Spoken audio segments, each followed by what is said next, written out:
মানুষ খুশি হয়ে যাও, সন্তুষ্ট হয়ে যাও রবের প্রতি, তারা যারা তোমরা রমাদান মাস পাচ্ছ। আল্লাহ আমাদের সবাইকে রমাদান পর্যন্ত পৌঁছে দিন। ইয়া আল্লাহ, রমাদান পর্যন্ত না নিয়ে আপনি মৃত্যু দিয়েন না। জানবে তুমি রমাদান কি? জানবে? ও মানুষ শুনে নাও, আবু হুরায়রা বলছে মুহাম্মদ সাল্লাল্লাহু আলাইহি ওয়াসাল্লাম বলেছে, ইযা জাআ রমাদান, যখন রমাদান মাস আসে, আল্লাহ আল্লাহ আল্লাহ আল্লাহ আল্লাহ, ফুতিহাত আবওয়াবুল জান্নাহ, আবওয়াবুল জান্নাহ, জান্নাতের দরজা খুলে দেওয়া হয়।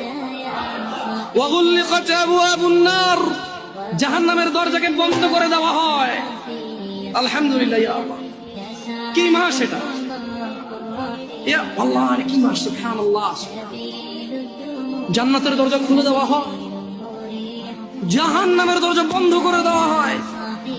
ওয়া সুফিদাতিশ শায়াতিন, এবং দুষ্ট জিনদেরকে বন্দী করে ফেলা হয়।